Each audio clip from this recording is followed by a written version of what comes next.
So today I'm going to be talking about something I'm pretty excited about. Again, Scott Schoenberger. I work on the kind of core agents team, doing a lot of different things, but amongst other things, working on the tools that are available to agents. Those can include, as for folks that are familiar with the Agent Builder experience right now, those can include integration service activities, so kind of native activities that appear as tools. They can include, any workflow that you've built using traditional RPA or again, integration service activities. They can also include agents. One of the topics I want to cover today, which I think is going to be kind of, super powerful in the future, particularly giving you a lot of different patterns and ways to approach solutioning, is how agents can work with document understanding, and in the future, kind of our new and improved IXP platform that will do all the kind of intelligent document processing functionality. Want to give a shout out real quick to Daniel Lerner, who's on the DU team, and Ravi Garg, who helped immensely to build this the demo out. So first and foremost, the objectives and value proposition. I think some of you or most of you are probably pretty aware of the kind of idea of what agents are and what they're meant to do. They excel at complex reasoning tasks. They really allow you to think outside of the box and move up beyond kind of repetitive,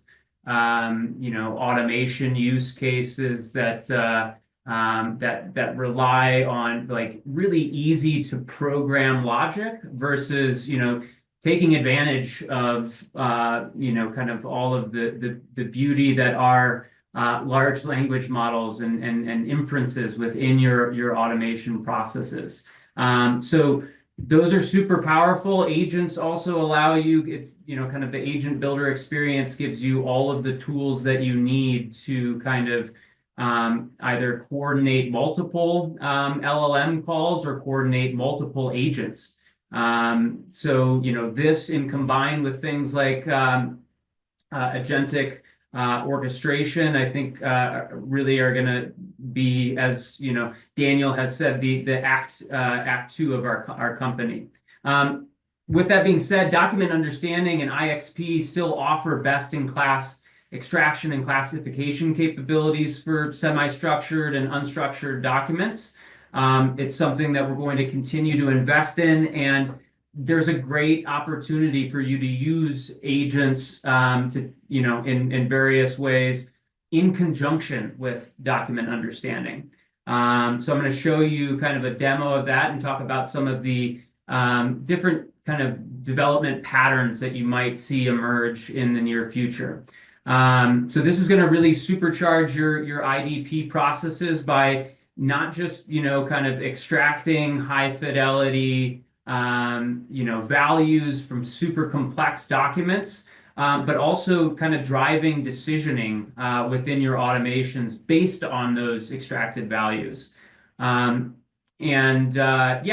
that's kind of what we're going to talk about. One thing I will note too, just in terms of where agents are right now, files actually as inputs are not yet supported. And so I'm going to talk about kind of some unique ways to get around that. But in the meantime, using document understanding projects and activities, processing files within your Studio workflows, either before you run the agent or as a tool within the agent, is going to help you get around that the fact that you can't use files yet, which we're going to solve as well.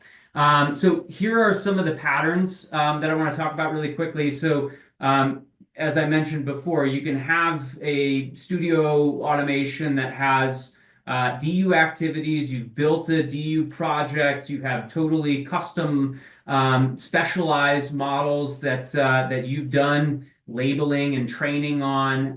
And we want to make sure that you can take all of that good work that you've done in your DU project and go ahead and insert that as an agent input to do kind of advanced reasoning and decisioning thereafter.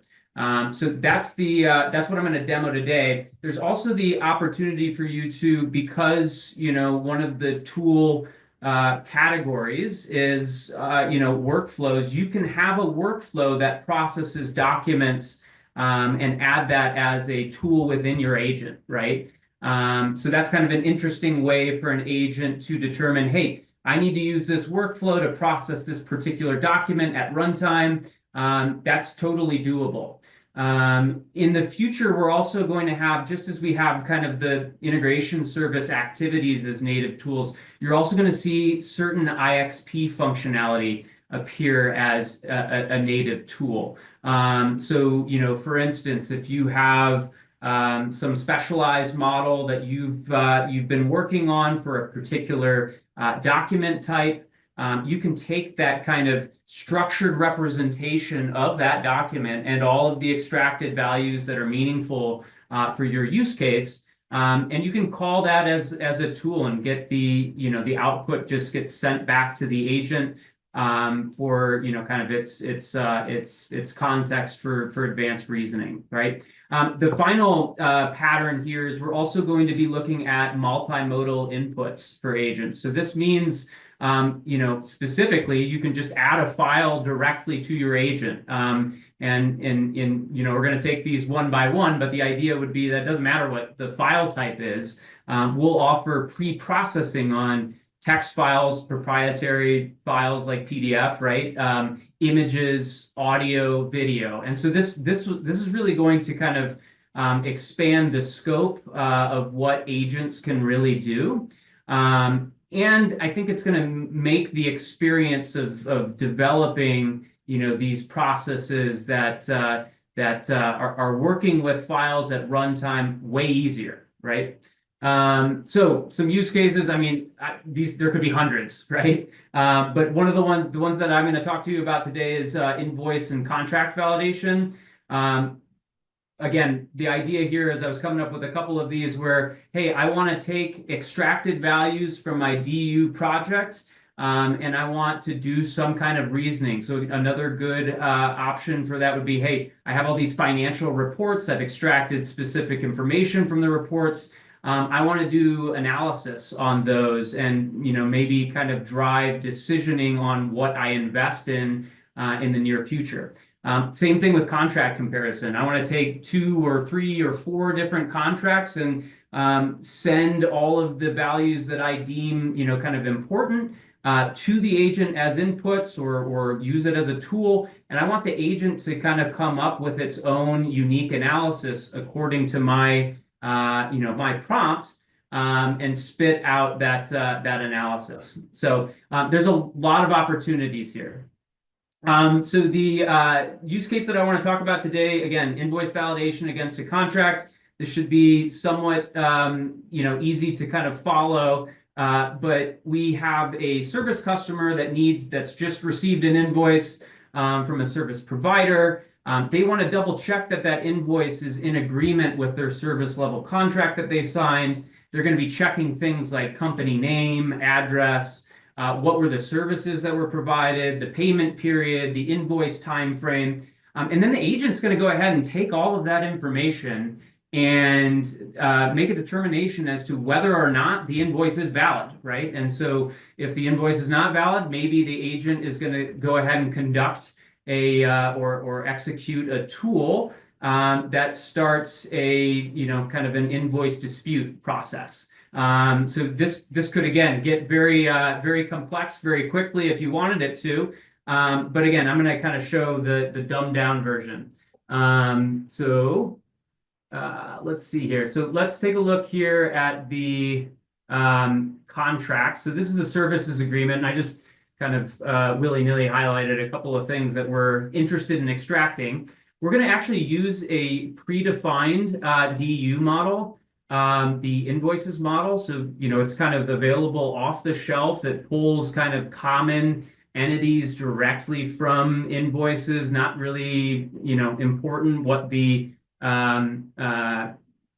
the business industry or the vertical, it's kind of generic, right? But you could just as easily use a custom DU project to pull out things from a very unique contract to your, kind of business context.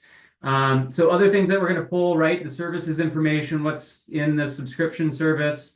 We're going to pull what kind of service term is it? Is it a pilot or is it a main term? What's the price for the pilot versus the main term? And then also kind of the payment terms in terms of like, how long do I have to pay an invoice? These are all the things that are going to kind of inform whether or not this invoice is valid. This contract is going to exist in context grounding, and this is going to be something that the agent refers to with the actual invoice details. So here's what the invoice looks like, right? I've got my UiPath is the customer. It's coming from Acme Corp, is the service provider. Here I have a description of the service period and the pilot plan, the unit price. Here's the effective date of the the due date for the invoice. This is a contract that should be compliant, right? So this should be all good. We can go ahead and make this payment. So let's jump into Agent Builder and Studio Web. So I already ran this, as you can see. I just want to make sure it works. I don't trust the demo gods. But so this is an agentic automation. It's an agentic automation, again, because I have a couple of activities that precede a run agent activity. The agent is going to then execute on its own, right? And do all of that kind of complex reasoning around, is this a valid invoice or not based on the contract terms. So it's looking for, has an email trigger. It's looking for an email that has the invoice attached. It's going to download that invoice. It's going to extract the document data using this predefined document understanding project. Again, extractor is an invoice, so these are the extracted fields it's going to pull. But like I said, you can use a custom project for kind of a very unique extraction use case. And then what it's going to do is it's going to take all of that information. There's a couple of, kind of pre-processing steps, but going to take all of that information and shove it into this run agent activity, right? Now, let's kind of switch over to the agent. I have, this is Agent Builder. This is by April 30th, it will be in GA. And the idea is also that all of this Agent Builder experience will be eventually in unified build. So I won't have to switch back and forth between Studio Web and Agent Builder in the future when I'm doing these demos, which will be nice. But here you can see kind of, I have all of the inputs. These are all of the values that are coming from my DU extraction. And my system prompt it's a kind of very in-depth prompt, and the instructions include, hey, you're going to be using the contract agreements context grounding index, which I'll show you in a second. These are the types of information that you need to extract from that context grounding index. And here are kind of the rules for validation, right? So I'm checking the effective date from contract to pilot start, calculating the end date, and doing a whole bunch of stuff that I'm kind of going to gloss over. Now, just to be clear, some of this instruction could actually go into its own context grounding index. Let's say that this is a, kind of service level agreement or, kind of a validation document that I want to upload into its own index. You don't have to create this super complex prompt. You can use existing business assets, to kind of inform your agent on what it's supposed to do, right? So I've also provided an example input output here just to provide a higher fidelity result. The user prompt is going to be kind of all of the runtime information that I'm interested in. I've added a tool here. I'm not going to go crazy into this, but models actually aren't super good at math, turns out. And so I have a little calculator tool that does addition, subtraction, multiplication, dividing, just to make sure that we get a valid decimal for some of the number and integer values. Now, here's the contract agreement that's in context grounding. I've given it a description and provided a couple of other configs here. So this is what the agent looks like. I've also set up a bunch of evaluations here so I can kind of at design time change things about my prompt, about the tools that are involved, about the context grounding, and see, kind of how am I doing in terms of score, right? So this is a really interesting feature and definitely super important, right, in terms of iterating towards an agent that is, production worthy. Let's go back to the Studio Web process. This should be done now. Cool. So I'm going to I printed all of this so that it's easier to look at. Printed this all into Slack. File invoice. So these are a couple of the kind of write lines that I had, but the overall compliance justification, the invoice is compliant based on the following evaluations: vendor and billing information. So I had the Acme Corp, I had UiPath. Contract type, it gave me, because I had the line item here for enterprise plan pilot 1 month. That looks good. The pricing looks good because it's 5,000. I have service specification, which is also in those line items, service period, et cetera, et cetera. Get the idea, right? So now this process stops here, but again, I can, kind of initiate other agents or other workflows based on, hey, this is compliant, let's go ahead and pay, right? So this is a good, I think, demo of how you can combine document understanding and agents right this second to really accomplish a complex and high value use case.